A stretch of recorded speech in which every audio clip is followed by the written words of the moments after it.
All right. Hey, guys, it's Ted Bogert. Welcome back to the TED Show. Excited to have my friend, Grammy Award winner. You heard it, Grammy Award winner, Gabriel Preisser is here. We're here to talk about Lucia di Lammermoor, which is You got it. close. Okay, good. Yeah. And so much more. Gabriel's a fixture in our opera scene here in Central Florida. And of course, he's now a Grammy winner. So welcome back, my friend. How are you doing today?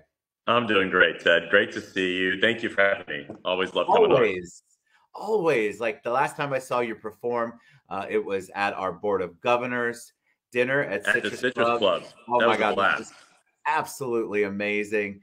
Yeah. That was the best Board of Governor dinner I've ever been to. And so kudos to you. But then again, you are a talented young man. So before we get into Lucia, it's so true.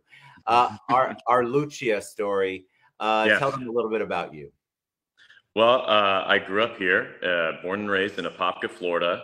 Went to West Orange High School, go Warriors, and then studied opera at Florida State University. I'm a big Seminoles fan. We won't get into college football because it's very controversial right now. And I did my master's in opera at University of Houston, did a bunch of young artist programs kind of around the country. And was able to start my career as an opera singer, which, you know, is not your typical career. My wife and I were on the road for first few years of my career, kind of bouncing from gig to gig like you do. But we wanted to settle back down. So we moved here back home to have a family support network, you know, start having kids of our own, get that free babysitting going, you know, that stuff. And that's when I started to get involved with the local scene. You know, the old opera company had closed down by that point. Unfortunately, they went bankrupt in 2008. So started talking with some of the opera donors, the supporters at that time, and wanted to get a professional opera company going again. And I kind of volunteered, and the board chair was like, yeah, you should just do it. I said, well, I'll do it. Why not? I had no idea what I was getting myself into. And we've now been as Opera Orlando. That's the new configuration. We've been around for 8 years, and they haven't fired me yet. So I guess it's going okay. I'm the general director, which is basically CEO for the organization. But luckily, they still let me sing because I love to sing. That's my first real love, my first passion is performing. You're amazing at it. And talk, since the Grammy is sitting right there, tell us how that came about. I love this story. I don't know where this came from. I have no idea. You know, it just happens to have my name on it somehow. You can kind of see it there. So cool. But this, was an opera that I was cast in by the composer himself, which is kind of rare. Like you don't get to audition for Mozart.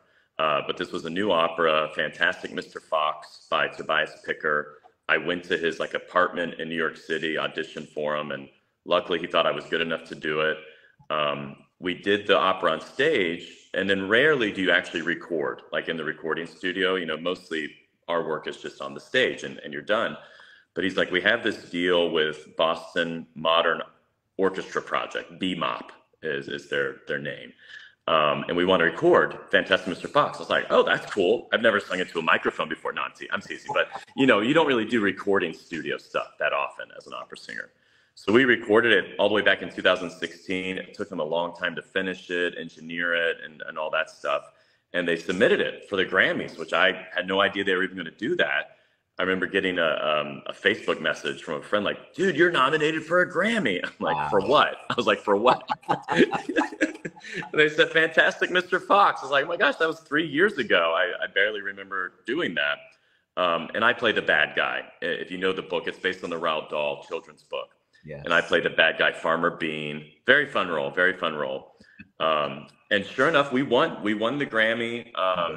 What was kind of funny is I got invited to go to the Grammys, which of course was very exciting. But I had a gig the same weekend in Salt Lake City for Utah Opera, and you know, you got to take the gig, right? We got to make a living. So I wasn't able to go to the Grammys, and it was the same night as I was performing on stage. And so, you know, my friends back there were like, have you heard yet? You know, do you know if I was like, no, I didn't. I go on stage to sing my part, and I come off, and all my friends had heard like backstage, and they're like, you won a Grammy, you know, because they couldn't yell it, so they're all whispering. backstage. But yeah, it's very surreal. They mailed it to my front doorstep. I opened it up with my kids. I think you've met my kids. They're 7 and 10, right? So they're probably like 5 and 8 at this time. They open it up, you know, and it says like arts and sciences on there. And my son's like, Daddy, I didn't know you were a scientist. So apparently now I'm a scientist, Ted. There You're you go. a scientist. That's what he got from that. But isn't that, I mean, that's an amazing story, honestly. And I love the fact that your kids were part of the opening it up. I mean, are you the cool dad now? Every once in a while, you know, my Grayson's now 10, so he's like pre-teenager, and dad becomes very questionable. Like he's over all the dad jokes already. Oh, yeah. And I'm very good at dad jokes. So me too. I still tell them. Right, When my kids are old. I think it's just part of what we are. I love to tell a good dad joke. And where do you get your dad jokes from, Ted? Well, I have a small repertoire of the ones that I've been telling them since they could remember. And then occasionally I see dad jokes on Instagram or, you know, there's a whole bunch of stuff you can follow. How about you? Where do you get yours? Well, I get mine from the database. The database. The database. I should have known I was walking into something. Come on, man. Come on. No. I'm used to dishing it out. That's perfect. Before we talk about Lucia, let's talk about, did you know early on that you were talented in opera? Because I'm always fascinated by that. Did you just one day at 5 years old start belting out opera, or how did you know that? How did you know you had that gift?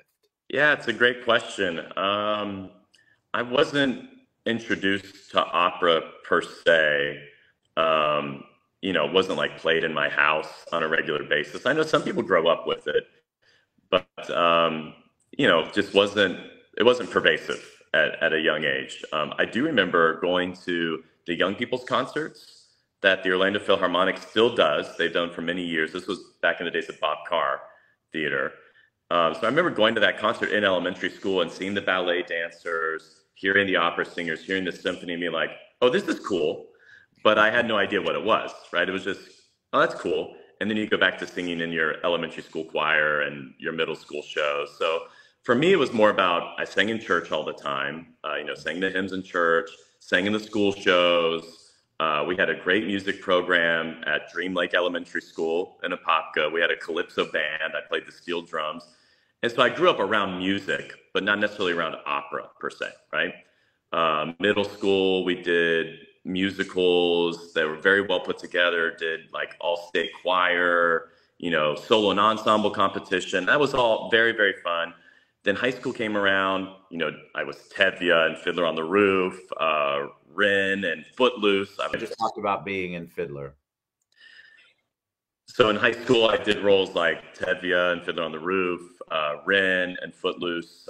But I have to really give it to my high school teachers, my chorus teacher, my drama teacher, who saw I had this potential, right, to do opera. I was always the loud singer and just loved singing. You know, there definitely was a part of music that came naturally to me. So I auditioned for the opera program at Florida State, not really knowing anything about opera. And I got a full scholarship, got a music scholarship on top of that, got accepted into the program.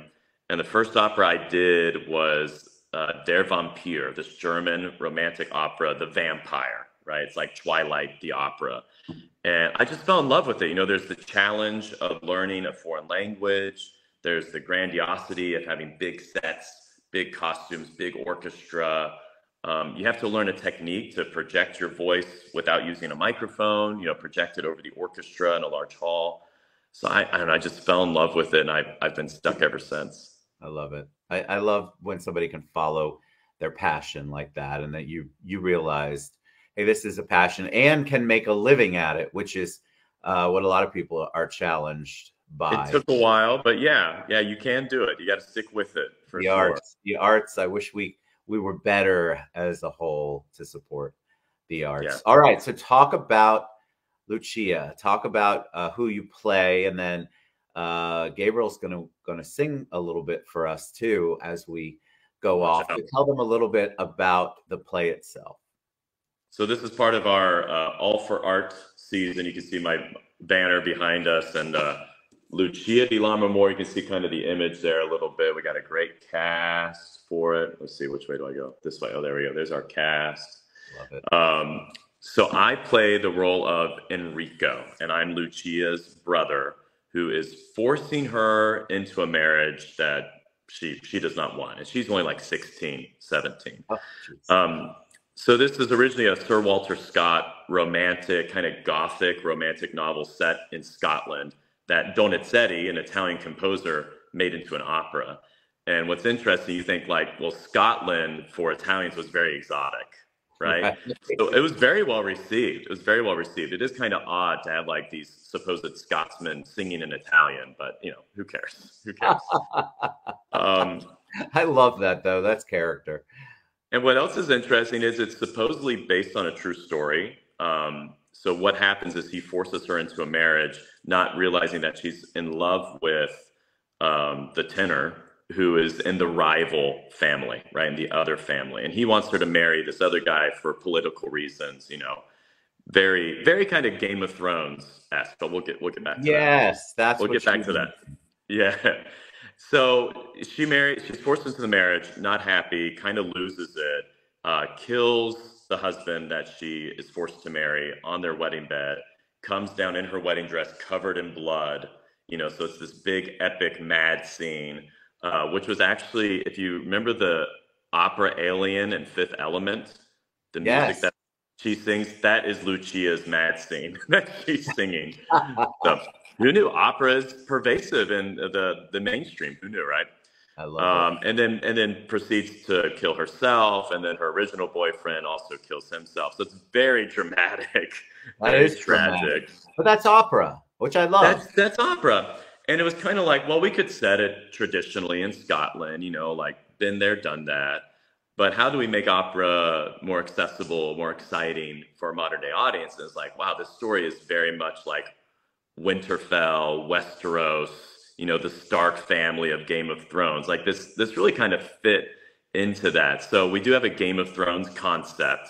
This is Lucia goes to Westeros. No dragons, right? That's the other family. But you think like the White Wall, winter is coming, that kind of feel to it. So it'll be very, again, dark, gothic, romantic tale. And if people want to come and their favorite Game of Thrones costume, we support that, right? We've done productions in the past where people love to dress up and get in character. So yeah, come have some fun with us at the opera.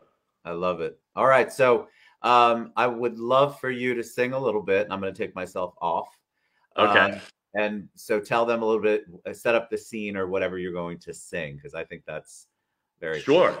So this is Enrico's aria, and he just found out there's a possible rumor that Lucia is in love with his rival, Edgardo.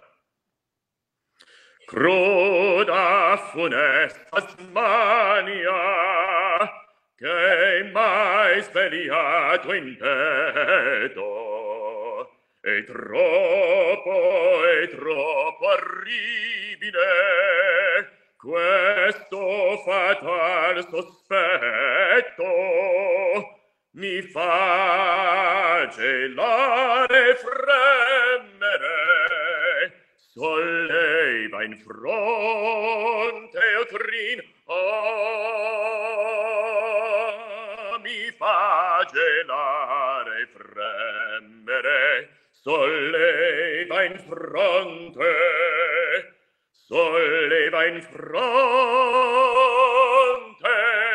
il crin. Oh my God, it's so good. I don't know how you can't, you know, I think people are intimidated by opera. It's very subtle. I get very it. Subtle. Right? Yeah. It's very subtle. I think people are intimidated because of the language barrier, or there's some sort of preconceived notion that you're uppity and you have to understand everything. But really, it's about the emotion of the music. I don't need to know the drama. I don't necessarily need to know the language to see the passion and the performers and the story that's going on. So I love to encourage people to just embrace that. I totally agree. And for those that are like, I really want to know what's going on, we do have translations above the stage. And what's cool is we've always done English translations, but we started doing Spanish translations as well, just because we have so many Hispanics here Sure. in Orlando. So, and those translations are projected above the stage. So you have English and Spanish translations to help you follow along. Yeah. So cool. All right. Gabriel, tell them the best way they can find out more, how they can get tickets, because the Lucia di Lammermoor, something like right. that. Yeah, April. It's in April 19th and 21st. Only 2 performances, and tickets are selling well. So act fast to get your tickets. You can go to operaorlando.org, and you'll see the Lucia page right there. But we do sell our tickets through Dr. Phillips Center, because that's our home venue. So you can also go to drphillipscenter.org. And we perform at Steinmetz Hall. I mean, it's gorgeous. One of the top 11 venues. It was recently rated in the top 11 venues in the world. So lots of reasons to come. You can dress up if you want to. You can hear beautiful music. You can enjoy a beautiful hall. And tickets start at only $29, Ted. So what a deal. Y'all, you are always asking me about the arts, and this is a great way for you to get into and learn more about opera. So you can go to operaorlando.org. Of course, you can always text me, and I will get you to the right place. My friend, my Grammy Award-winning friend, thank you so much for coming on and singing. You made my day. Y'all get out, get involved. Go to operaorlando.org. I mean, who doesn't want to hear Gabriel sing? I love it. I love it. Tickets are on sale. Thank you, Ted. With your tickets. All right, guys, we'll see you soon. Thanks, everybody. Bye-bye.